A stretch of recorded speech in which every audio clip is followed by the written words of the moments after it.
যারা ঠোঁটকে soft moisturising রাখতে চান তাদের জন্য এই ভিডিওটা। আসসালামু আলাইকুম everyone, welcome back to my new video. So আজকে আমি একটা পেয়ালার মধ্যে অল্প কিছু পরিমাণ ড্রাগন ফ্রুটস নিয়ে নিয়েছি এবং এটাকে ভালোভাবে ম্যাশ করে নিচ্ছি। এখানে আপনারা যে কোনো ফল নিতে পারেন।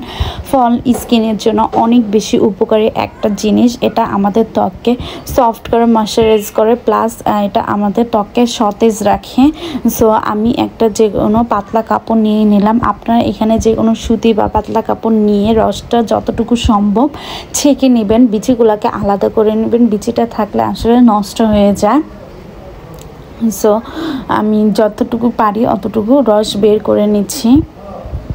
বের করার পর আমি একটা চামচ নিয়ে নিলাম। আপনারা এখানে যে কোনো বড় চামচ নিয়ে নেবেন।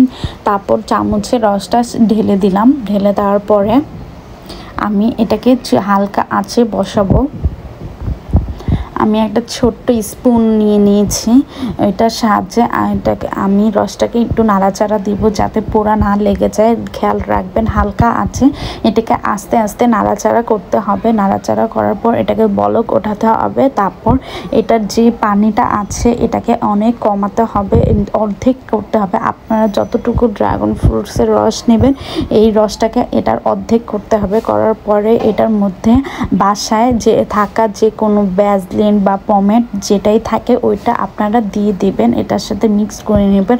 আর এই কাজটা অনেক দ্রুত করতে হবে যেন এটা পুরোপুরি মিক্সড হয়ে যায়।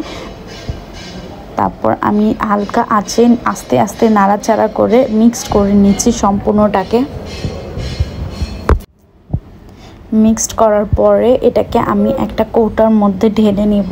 আপনার বাসায় যে কোনো একটা পরিষ্কার ফ্রেশ শুকনা কৌটা নেবেন, এটা ঢেলে নেবেন। তারপর ঢেলে নেওয়ার পর এটা 2-3 মিনিট পর ঠান্ডা হওয়ার পর আপনারা ফ্রিজে নর্মাল টেম্পারেচারে রেখে এটাকে 1 সপ্তাহ 2 সপ্তাহ ইউজ করতে পারবেন। এটা ঠোঁটের জন্য অনেক বেশি উপকারী একটা জিনিস। আল্লাহ হাফেজ সবাইকে।